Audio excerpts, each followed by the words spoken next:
Assalamualaikum warahmatullahi wabarakatuh. Di sini saya akan mempresentasikan materi tentang aturan rujukan. Setiap karya tulis ilmiah selalu berhasil tersusun dengan menggunakan beberapa sumber rujukan untuk menguatkan pendapat ataupun argumentasi yang dikemukakan dalam tulisan ilmiah tersebut. Salah satu keterampilan yang sangat penting dalam penulisan akademik adalah kemampuan mengembangkan pengetahuan yang sudah dimiliki penulis.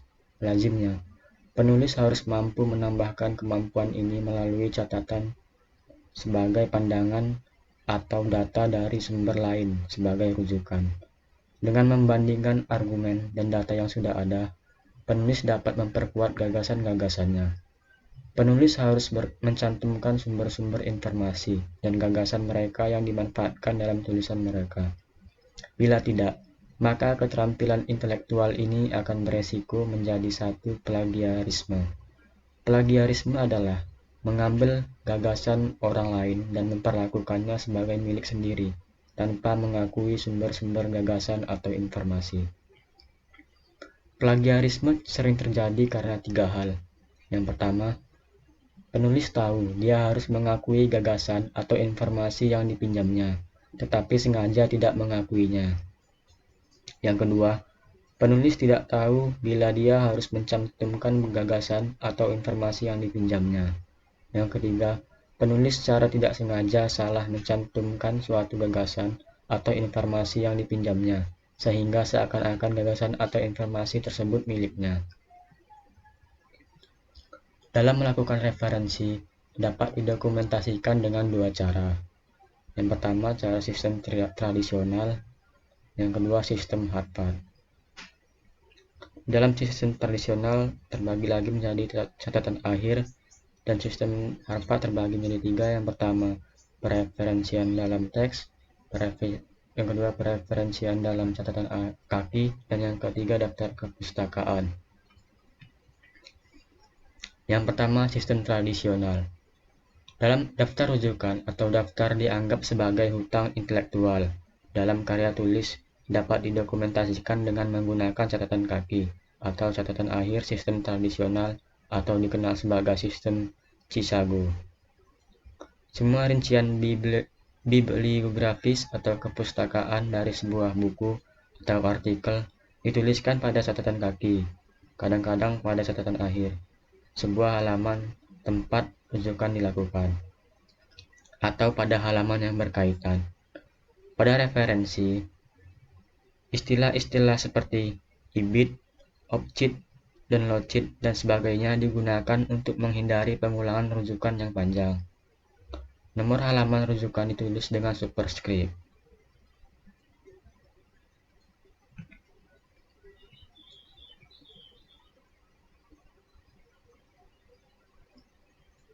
Berikut ini beberapa aturan yang bermanfaat yang diadaptasi dari Lovell dan Moore.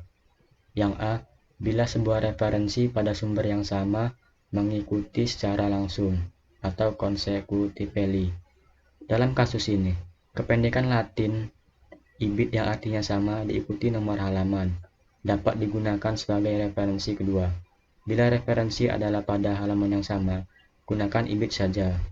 Contohnya seperti ini. Menggunakan ibid karena referensi pada halaman yang sama. Yang B. Bila satu referensi dari sebuah buku tidak mengikuti secara langsung dan referensi dari sebuah buku yang lain oleh penulis yang sama yang tidak mendapat selahan atau intervensi.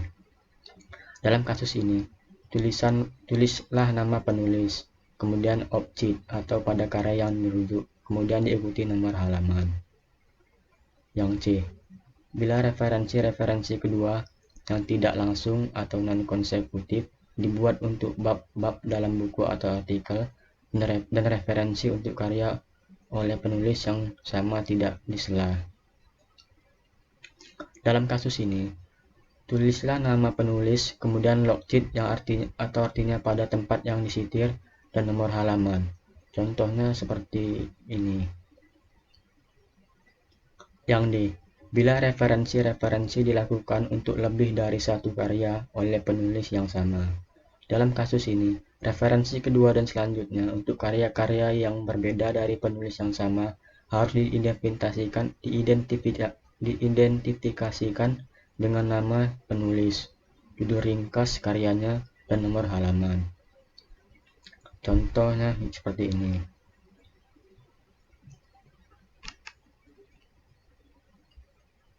Kemudian catatan akhir. Saat ini pereferensian dalam teks dan daftar referensi dengan model catatan kaki sistem tradisional mulai pelan-pelan ditinggalkan.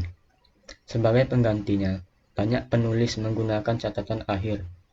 Dalam bentuk catatan akhir, cara penulisan lebih disederhanakan atau dimodifikasi. Sistem catatan akhir juga digunakan oleh penulis yang menganut sistem Harvard. Sebagai contoh, penulis nama depan penulis hanya dalam bentuk inisial, seperti C. Pateman sebagai ganti Carol Pateman. Demikian juga penulisan volume dan nomor penerbitan, vol dan no, mulai dihapus. Sebagai contoh, vol.10 0.3 menjadi 10 dalam kurung 3. Berikut adalah contoh catatan akhir yang diadaptasi dari Lovell dan Moore. Inilah contohnya.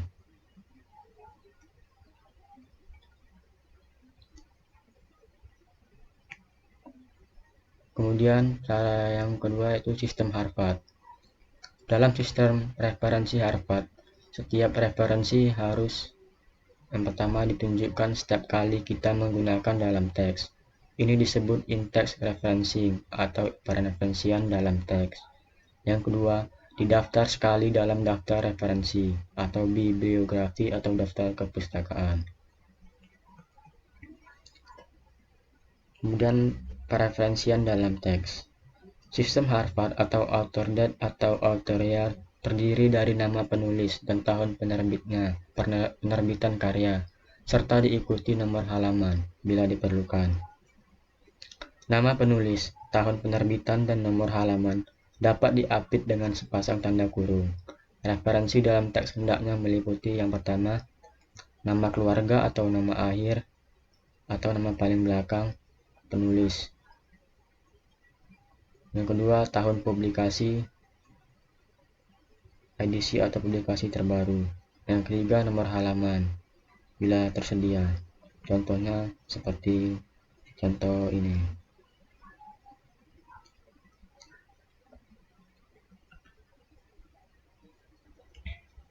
Berikut ini contoh membuat referensi dalam teks. Contoh yang pertama, terdapat dua rujukan atau referensi. Pada contoh ini, kalimat yang menyarikan pandangan utama yang diekspresikan dalam karya Turner tidak berasal dari satu halaman saja. Di samping itu perlu diketahui bahwa rujukan yang pertama ini memberikan fokus kepada penulis, sedangkan yang kedua memberikan fokus kepada informasi. Kemudian contoh yang kedua. Contoh ini menunjukkan bahwa nomor halaman yang diberikan yakni diapit oleh sepasang tanda kurung karena terdapat rujukan asli. Ini diberi tanda kurung. Contoh yang ketiga. Pada contoh ini menunjukkan bahwa referensi dapat disusun dengan nama keluarga penulis, tahun penerbitan, dan nomor halaman yang semuanya diapit dalam sepasang tanda kurung. Ini diapit dalam sepasang kurung. Kemudian contoh yang selanjutnya, contoh yang keempat ini menunjukkan bahwa dua nama keluarga penulis dan tahun penerbitan serta nomor halaman diapit oleh sepasang tanda kurung. Ini dia. Dua nama keluarga penulis dan tahun penerbitan dan nomor halaman diapit oleh satu pasang tanda kurung.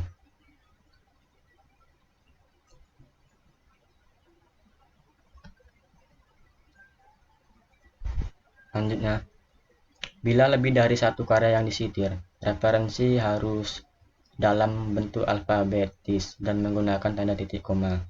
Tahun penerbitan berurut dari yang tua ke yang muda, seperti contoh pada yang berikut ini. Tahun penerbit berurut dari yang tua ke yang muda, atau yang lebih dulu diterbitkan ke yang diterbitkan belakangan. Kemudian penggunaan tanda titik koma untuk memisahkan dua karya dari penulis yang sama. Bila karya dari penulis yang sama juga dipublikasikan pada tahun yang sama, tambahkan huruf-huruf kecil untuk menandai tahun publikasi dan melakukan hal yang sama untuk daftar kepustakaan. Seperti contoh yang berikut ini. Kemudian pereferensian dalam catatan kaki. Catatan kaki memiliki peran dalam sistem Harvard, tetapi tidak digunakan untuk tujuan rujukan. Catatan kaki tersebut digunakan untuk memperluas butir-butir pikiran dalam teks atau menyediakan informasi untuk rujukan artikel koran, wawancara, dan komunikasi personal. Nomor catatan kaki atau catatan akhir harus ditulis dengan superscribe. Sistem catatan kaki Harvard sama dengan sistem catatan tradisional. Kemudian daftar kepustakaan. Daftar referensi diatur secara alfabetis menurut nama keluarga, nama atau nama akhir penulis. Daftar ini memuat rincian lengkap dari semua sumber yang dirujuk dalam teks sebuah karya akademik. Daftar referensi lazim diberikan judul atau judul referensi. Lazimnya, cara menyusun referensi dan bibliografi sama. Julukan yang sering digunakan untuk menggantikan kedua nama ini di Indonesia adalah daftar kepustakaan. Terdapat perbedaan penggunaan antara referensi dan bibliografi. Referensi digunakan hanya untuk bahan-bahan yang telah dirujuk penulis untuk teks. Sementara itu, bibliografi mendaftar segala sesuatu yang dibaca penulis, sekalipun beberapa bahan yang didaftarkan itu tidak dilakukan sebagai rujukan. Berikut ini adalah contoh-contoh referensi dalam sistem Harvard. Yang pertama, daftar pustaka untuk buku. Unsur penting atau esensi yang diperlukan untuk sebuah buku disusun dalam urutan berikut. Yang pertama, nama keluarga atau nama akhir penulis diikuti sebuah koma, kemudian inisial singkatan nama, ini singkatan nama depan penulis. Kemudian yang kedua, tahun penerbit diikuti sebuah koma, tidak diberikan tanda kurung.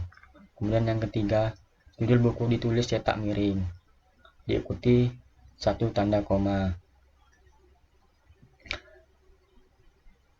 Huruf pertama tiap judul ditulis dengan huruf besar. Kemudian yang keempat, nama penerbit yang diikuti satu tanda koma. Dan yang kelima, tempat penerbitan diikuti sebuah tanda koma, tanda titik. Kemudian yang kedua, daftar pustaka untuk artikel jurnal. Unsur penting atau esensi yang diperlukan untuk sebuah artikel jurnal disusun dalam urutan berikut. Yang pertama, nama keluarga atau nama akhir penulis diikuti sebuah koma. Kemudian inisial singkatan nama depan penulis. Kemudian yang kedua, ampersand yang menghubungkan penulis kedua atau penulis terakhir. Tidak ada koma setelah inisial penulis kedua. Kemudian yang ketiga, tahun penerbit diikuti sebuah koma, tidak diberikan tanda kurung. Kemudian yang keempat, judul artikel yang diapit oleh tanda kutip tunggal. Ini kutip tunggal. Kemudian diikuti sebuah koma.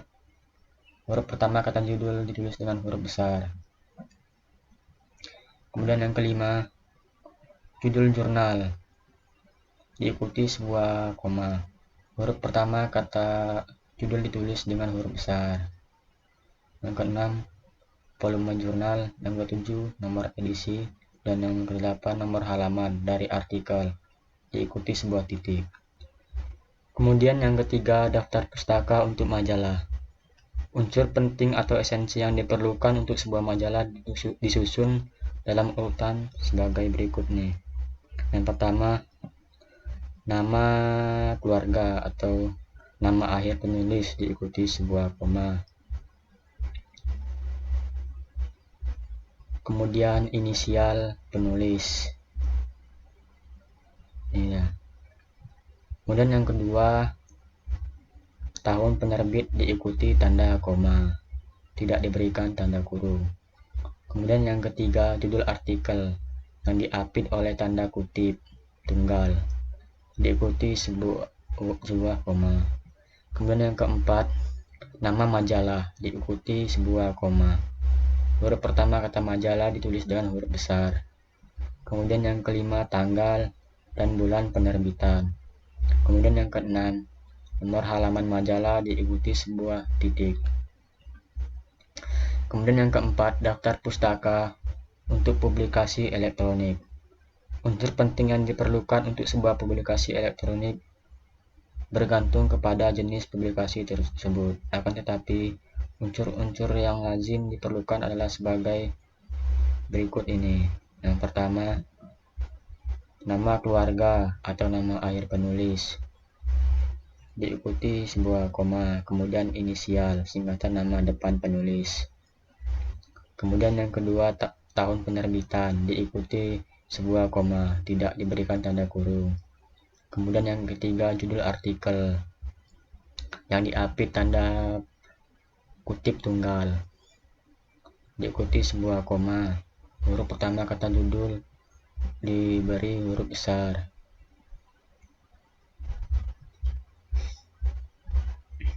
Kemudian yang keempat, judul jurnal, diikuti sebuah koma.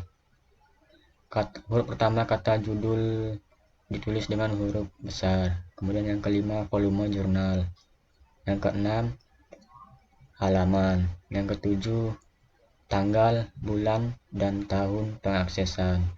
Kemudian yang kedelapan, URL dengan seluruh alamat dan diikuti sebuah titik, tidak bergaris bawah. Terima kasih. Itulah penjelasan dari saya tentang aturan rujukan. Kurang dan lebihnya saya mohon maaf. Saya akhiri. Assalamualaikum warahmatullahi wabarakatuh.